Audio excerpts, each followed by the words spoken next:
Errol Barnett joins me from Washington. So, Errol, we know that China has lodged a formal complaint with the U.S. over Donald Trump's phone call with Taiwan. What's the Obama administration doing to try and defuse the situation?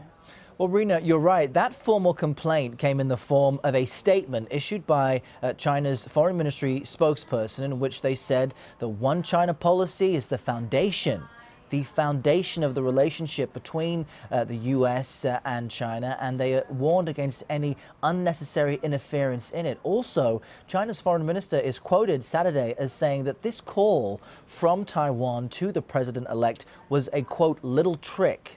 A little trick, they say, played by Taiwan on Mr. Trump. The Obama administration really is just trying to steady the ship, or I should say, trying to land this plane with international headwinds before the next pilot takes over and Mr. Trump come January. The White House has said that they stand behind the one China policy, this policy that the U.S. only deals directly with China and not diplomatically with countries with which it has challenge their sovereignty, like Taiwan, but really they only have 47 days left in office. So there's not much this administration can do on this issue, because the question is, what kind of president will Mr. Trump be? Yeah, everyone's wondering that. But, you know, Errol, this really isn't the first time that Donald Trump has spoken to a foreign leader without guidance from the State Department. The White House has been telling him, we've got folks at the State Department who can help you piece through these relationships. So what do you think this might indicate about how he plans to conduct foreign policy?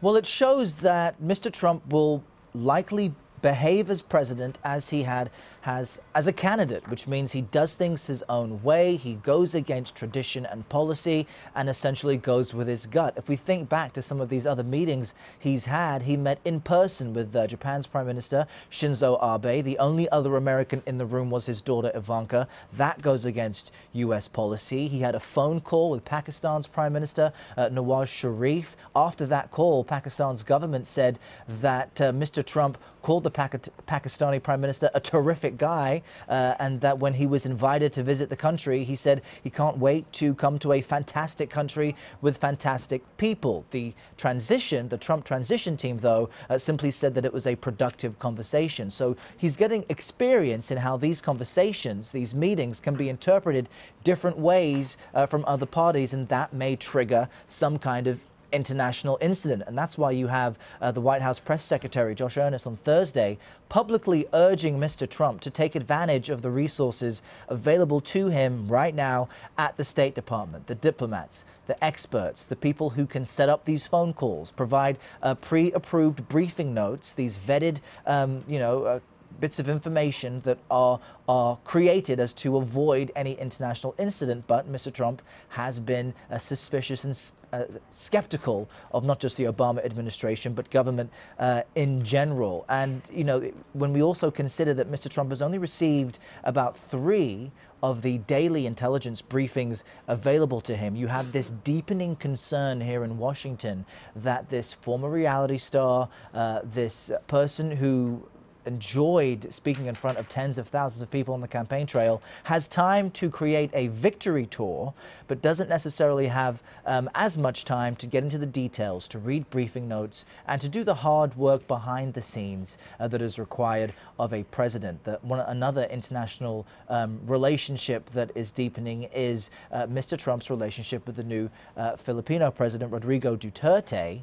He apparently has been invited to the White House next year, and Duterte's anti-crime policy, which is dubbed double barrel, apparently, according to Mr. Duterte, has been praised by Mr. Trump, and by Mr. Duterte's own calculation, has taken the lives of 5,000 people. And all of this, Rena, before the president-elect has even made an announcement on who his Secretary of State will be. So the pressure is mounting, the concerns are mounting as well, and Mr. Trump is not even president yet. Oh, it's so fascinating. Also, Duterte we can't forget the interesting words he had about President Obama just a short time before meeting with him. So a lot will be percolating. We'll see if Citizen Trump's take on foreign policy will be the same as President Trump.